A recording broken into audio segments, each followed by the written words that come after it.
யோவான் 5:14 நாம் எதையாகிலும் அவருடைய சித்தத்தின்படி கேட்டால் அவர் நமக்கு செவி கொடுக்கிறார் என்பதே அவரை பற்றி நாம் கொண்டிருக்கிற தைரியம் என்று யோவான் சுவிசேஷத்தில் யோவான் சொல்லியிருக்கிறார். யோவான் அப்போஸ்தலர் சொல்லியிருக்கிறார். நம் கடவுளிடத்தில் அநேக காரியங்களை கேட்கிறோம். ஆனால் அதையெல்லாம் அவருடைய சித்தத்தின்படி கேட்கிறோமா? அவருடைய சித்தத்தை நிறைவேற்றுகிறதுக்காக கேட்கிறோமா? அதை நீங்கள் சிந்தித்து பாருங்கள். ஆனால் தேவனிடத்திலே ஒரு குமாரனை கேட்டார். அந்த குமாரனை தேவனுக்காகவே கேட்டார்.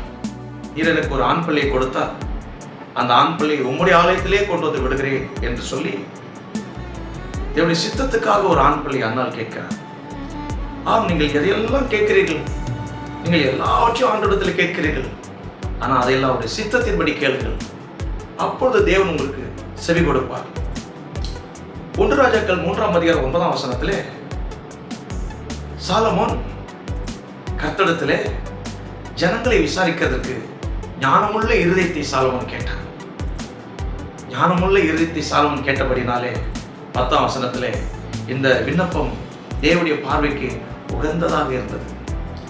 11 சொல்லுகிறார், நீ ஐஸ்வர்யத்தை கேளாமலும் தீர்காயுசை கேளாமலும் உன் சத்துருக்களுடைய பிராணனை கேளாமலும் நீ ஞானத்தை கேட்டபடினாலே ஞானம் உணர்வும் உள்ள இருதயத்தை உனக்கு தந்தேன்.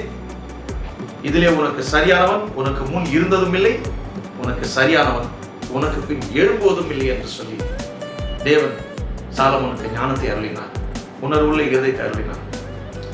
அது தவிர நீ கேளாத ஐஸ்வர்யத்தையும் மகிமையையும் உனக்கு சேர்த்தே தருகிறேன் என்று தேவன் சாலமோனை பார்த்து சொன்னார். சாலமோன் ஐஸ்வர்யத்தை கேட்டிருக்கலாம், தங்கள் சத்துருக்களுடைய பிராணனை கேட்டிருக்கலாம், தீர்காயுசை கேட்டிருக்கலாம். ஞானத்தை கேட்டபடினாலே தேவன் கேளாத ஐஸ்வர்யத்தை சாலமோனுக்கு சேர்த்தே தந்தார். ஆம், நாம் எதையாகிலும் அவருடைய சித்தத்தின்படி கேட்டால் அவர் நமக்கு செவி கொடுக்கிறார் என்பதே அவரை பற்றி நாம் கொண்டிருக்கிற தைரியம்.